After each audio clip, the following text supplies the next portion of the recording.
కదమ్మా, ఊరు షిఫ్ట్ అవడానికి కారణం ఏంటమ్మా 8 years తర్వాత? ఈయన లారీ అమ్మేసాడు కదండి. ఉద్యోగం వెతుక్కుంటే హైదరాబాద్ వచ్చారు. ఏమైనా దొరికిందా?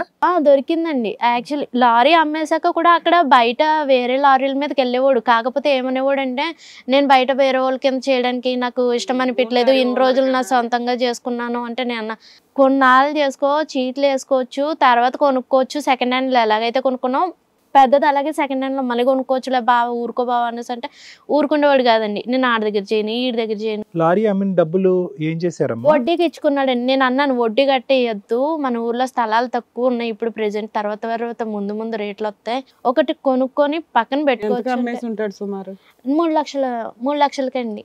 3 లక్షలకి ఏమైనా ల్యాండ్ వస్తుందా? వస్తుందండి, మాది పల్లెటూరు కదా, అక్కడ మూల చివర్లో ఉన్నవి ఏమన్నా వస్తాయి. అక్కడైనా 5-6 లక్షలు ఉందండి, ఇంకా డబ్బులు ఉన్నాయి వేసుకో.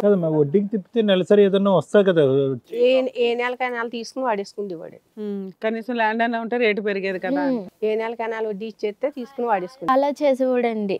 ఇప్పుడు మీ ఆయనకి చెడు అలవాట్లు ఉన్నాయి అంటున్నావు, ఏం చెడు అలవాట్లు ఉన్నాయి? చెడు అలవాట్లు అంటే కొంచెం తాగుతున్నాడండి. కొంచెం తాగడం ఏముందమ్మా ఈ రోజుల్లో, అందరితో పాటు మీ ఆయన. అనుమానం ఉందండి మెయిన్ అబ్బాయికి. నువ్వు అసలు జాబ్ చేయవుగా, ఏమనుమానం? అప్పుడు అసలు ఏం జాబ్ చేయలేదండి. ఇక్కడికి వచ్చాక అక్కడ కూడా అనుమానం ఉండేది, ఇంట్లో ఉన్నా సరే అనుమానం పడేటోడు నా పైన. చూస్తే అనుమానం అండి, ఫోన్లో ఎవరు చేస్తున్నారు, ఏం మాట్లాడుతున్నావు ఏంటి, ఎంతసేపు ఆయన డ్యూటీ నుంచి వచ్చేవాడు 20 రోజులకు ఒకసారి, వచ్చిన వెంటనే ముందు నా ఫోన్ ముట్టుకునేవాడు. ఇదంతా ఏంటమ్మా హైదరాబాద్ నుంచి వచ్చిన తర్వాత అక్కడ కూడా ఉండేదా? అక్కడే అండి మొదట్లోనే. పెళ్ళైన ఎన్ని సంవత్సరాలకి అనుమానం స్టార్ట్ అయింది అతనికి? పెళ్ళైన 3 సంవత్సరాలకే అండి. 6 నెలల క్రితం మీ ఆయన నిన్ను వదిలి వెళ్ళిపోవటానికి కారణం ఏంటి?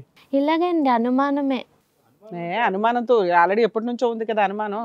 6 నెలల క్రితం ఏం జరిగి వెళ్ళిపోయాడు? 6 నెలల క్రితం అండి, యాక్చువల్లీ మా అమ్మగారు వాళ్ళు ఇక్కడ ఇల్లు అమ్మేసుకొని డబ్బులు ఒకరికి వడ్డీకి ఇచ్చారు, నాకు ఇస్తానని అన్నారు. అంటే అదేమి కట్నం కాదు ఏం కాదు, ఏదో ఇల్లు మాది చిన్న ఫ్లాట్ ఉండేదండి 80 గజాలు.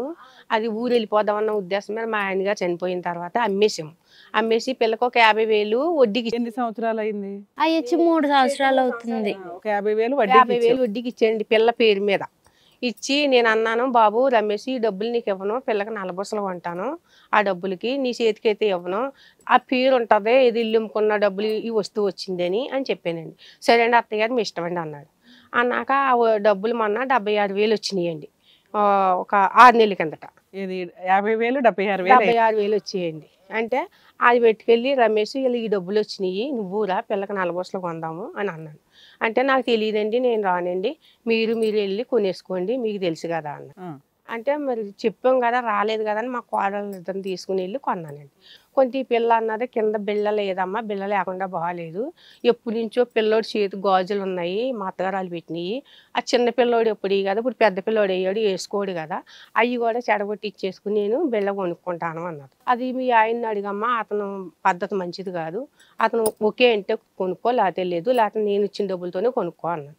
అంటే ఫోన్ చేసి అడిగింది అలా ఆయన్ని, ఫోన్ చేసి అడిగితే కొనేసుకో అన్నాడు. కాదమ్మా నీ దగ్గర ఉన్న 75,000 తోటి లాకెట్ తో పాటు కొనొచ్చు కదా నువ్వు. కరెక్ట్ గా అక్కడ తెగిపోయింది రేటు. పిల్లోడు గోల్డ్ ఈవిడ లాకెట్లు కొనుక్కోవడం ఏంటి, పిల్లోడు ఉంగరం అన్నా కొనాలి గానీ. ఉన్నాయండి వాడికి ఉన్నాయండి, ఉంగరాలు ఉన్నాయి, నేను చైన్ వాళ్ళు పెట్టి ఇందులో ఎందుకు కదుపుతారమ్మా వాళ్ళు, కాదు ఇదే తగదా అమ్మ? కాదమ్మా ఇప్పుడు 50,000 ఆ అమ్మాయికి ఫిక్స్ రేట్ అనేది మీ అల్లుడికి ఓకేనా? నా చేతిలో పెట్టకుండా ఫిక్స్డ్ వేసింది ఏంటి? లేదండి అదేం అనలేదు. అదేం కాదా? అప్పుడు హ్యాపీయేనా? ఏంటి ఆ 50 సెంట్లు ఎంత అమ్మారు మీరు? 50 సెంట్లు కాదండి, 80 గజాలు అమ్మారు. 80 గజాలు అమ్మారు. దాంట్లో ఈ వీళ్ళకి వచ్చినటువంటి షేర్ ఎంత? 50 కాదండి, అది నేను ఇచ్చేనండి. షేర్లేండి, కానీ అతను కోరుకుంటాడుగా, అతను కోరుకోవడం చాలా కోరుకుంటాడు. ఆయన ఏమన్నాడంటే, మీ అమ్మగారు అమ్మేసిన దాంట్లో మనకి ఒక స్థలాన్ని కొనిచ్చేయమను అని అడిగాడు. ఇది ఎక్కడ న్యాయమండి, స్థలం ఎలా కొనిచ్చేస్తారండి, వాళ్ళు ఎక్కడితే మేము కష్టపడి బతికే వాళ్ళం అండి, మా ఆయన గారు ఇడ్లీ వ్యాపారం చేసి కొన్నారు. కాదు అది అమ్మా పాయింట్. నేను ఏమడిగానంటే ప్రాబ్లం ఇప్పుడు 3 years తర్వాత వడ్డీ అదంతా కలిసి 76,000 దగ్గర కాదు, స్టార్టింగ్ ఎక్కడైతే ఆ అమ్మాయి పేరుని 50,000 ఇచ్చారో అది సరిపోలేదు అతనికి. ఎంత వచ్చింది దానికి? 80 గజాలు అమ్మితే ఎంత వచ్చింది? మాకు రావడం 18 లక్షలు వచ్చిందండి. 50,000 ఇచ్చారు. 50,000 అంటే మరి మా పిల్లలకి ఏమీ లేదండి.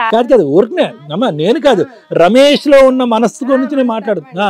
ఇప్పుడు 50,000 18 లక్షల్లో ఎన్నో వంతు? అయితే మాకు అప్పులు ఉన్నాయండి, అప్పులన్నీ తీర్చుకోగా మా పిల్లలిద్దరికి కూడా సరికు 5 లక్షలు ఇచ్చానండి. ఇక్కడ 50,000 ఎక్కడ కాదు. ఇప్పుడు ఐదర్ మీరు చెప్పా పెట్టకుండా అమ్మేయాలి, వినండి, లేదంటే గొడవ ఏమీ లేదండి, నా బిడ్డకి నేను ఇచ్చుకోవాలి. ఇప్పుడు 50,000 ఇచ్చి చెడ్డయ్యారు మీరు. మా అబ్బాయిలు ఇద్దరు నాకు 2 లక్షలు వేసారండి నా పేరు మీద. 2 లక్షలు అయితే 50,000 ఈ పిల్లకి ఇచ్చాను. వాళ్ళిద్దరికి సరికొక 50,000 ఇచ్చి 50,000 నేను ఉంచుకున్నాను. అదేండి ఆ డబ్బులు అయితే అప్పులే. వాళ్ళిద్దరికి తాడు కొన్నదండి. నాకు దాని నుంచి ఏం డౌటో తెలుసా, ఆడపిల్ల పెళ్ళై 10 ఏళ్ళు అయిపోతే ఆ పిల్లకి నల్లపూసలు కొంటాకి 2 కోడళ్ళు వచ్చారంటే ఇంత ఉత్తమమైన కోడళ్ళు ఉన్నారా అని ఆలోచిస్తున్నా. వాళ్ళకి 50 ఇచ్చావు, నీ కూతురికి 50 ఇచ్చావు, వాళ్ళకి అప్పుడు ఇచ్చి అదే అప్పట్లోనే వచ్చి రాగానే ఇచ్చేసావు. కొడుకులకి చెరొక 5 లక్షలు ఇచ్చావు, ఆల్రెడీ నీకు 2 లక్షలు ఫిక్స్డ్ డిపాజిట్ చేశారు అంటే 12 లక్షలకి లెక్క తేలింది. అంటే మాకు అప్పులు ఉన్నా గురించి అప్పులు. 2 కోడలకు ఒక 50 నీ దగ్గర ఒక 50 ఉన్నాయి, నీ కూతురు 50ని వడ్డీకి తిప్పావు. మిగతా 18 అంటే 6 లక్షల్లో అప్పులు ఇవి అవి తీర్చుకున్నారు. 50,000 కోడళ్ళకి ఏ రకంగా ఇచ్చావో కూతురికి అలా ఎలా ఇస్తావు అనేది నీ అల్లుడికి ఆల్రెడీ ఆ రోజే పాయిజన్ చుక్క పడింది. కోటి కూడా ఉందండి. మేము పెళ్లికి 3 లక్షలకి ఫ్లాట్ అమ్మేసి పెళ్లి చేసామన్నాం చూసారా, ఆ పొలము అది వీళ్ళ పెద్దమ్మ వెళ్ళి అక్కడ మా అల్లుడికి పొరలో లింక్ పెట్టేసిందండి. అది మీ మీ మీ ఆవిడదే పొలం అంతా వాళ్ళు అమ్మేసుకున్నారు. వాళ్ళు 3 లక్షలకి అమ్మలేదు, 30 లక్షలకి అమ్మేసుకున్నారు అని పెట్టేసిందండి పొరలోని. అప్పు నుంచి పెట్టుకున్నాడండి. ఇది అమ్మినప్పుడు కూడా అబ్బాయికి 2 లక్షలు అట్లా అన్నా ఇవ్వాలి, అది కూడా ఇవ్వలేదు. దగ్గర అంత స్తోమత లేదండి, వాళ్ళకి ఏ దారి లేదు. పోయి కష్టాలు వచ్చినాయి. ఇప్పుడు ఏమైందంటే ఆ వడ్డీ కట్టుకున్నా సరిపోయి ఉండదు. ఇప్పుడు ఏంటంటే అప్పుడో దెబ్బ, ఏది 10 సంవత్సరాల క్రితం ఒక దెబ్బ, ఇప్పుడో దెబ్బ. అప్పటి నుంచి వీళ్ళ పెద్దమ్మ లేనిపోని మాటలని చెప్పడం, అంటే వీళ్ళు పెద్దమ్మ దగ్గర తమ్ముడు రోజు ఏమైందమ్మా ఈ విషయం మీద గొడవ అయిందా? ఈ నల్లపూసలు చూపించానండి, ఇదిగోని బావా అమ్మలు చేపించి. నల్లపూసలు కూడా కాదు, నల్లపూసలు లాకెట్ గురించి గొడవ ఇదంతా.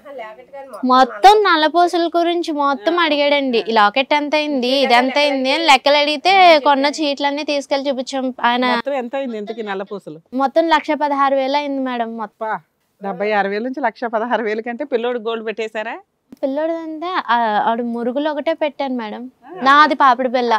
అవును, నా వస్తువులే కదా, నా బిడ్డయ్యే కదా అని పెట్టుకుందామా అని నేను పెట్టుకున్నాను.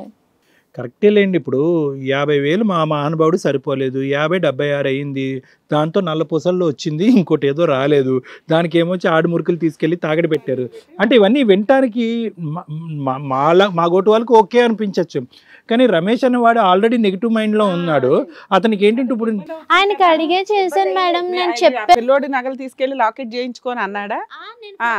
చెప్పి ఇగో బావ లాకెట్ ఇది, ఆ డబ్బులకి ఇగో ఇది వస్తుందని కూడా ఫోన్ చేసి చెప్పడం వేరు, ఆయన సరే చేయించుకో అనటం వేరు. రానన్నాడు కదా మేడం. రానకపోతే నేను వీడియో కాల్ చేసి చూపించాను, బావ ఇగో ఈ గాజులు నీకు గుర్తున్నాయి కదా, ఇలా మూలపడి ఉంటున్నాయి, ఎందుకు ఇలా వేస్ట్ చేసుకోవడం అవసరమా, సరే ఇది ఇలాగా కన్వర్ట్ చేసేసుకుంటున్నాను, నీకు ఓకేనా అని అంటే, సరే తీసుకోరేనమ్మా నీకు ఎలా కావాలో అలా. అది లేడీస్ వర్షంలో నేను ఆలోచిస్తే అంతే, ఎలాగో వేసుకుంది ఎలాగైనా చేసుకోవచ్చు కదా. అతను లారీ అమ్మి అతను తగ్గట్టు ఆయన చేసుకున్నాడు, పిల్లోడిది వేసుకుంది. ఆ రెండో రోజు వచ్చింది గొడవ. ఈయన డ్యూటీకి వెళ్ళాడు, డ్యూటీకి వెళ్ళి రావడంతోనే ఇంటికి రావడంతోనే 10,000 మంది దౌడ మీద కొట్టాడు.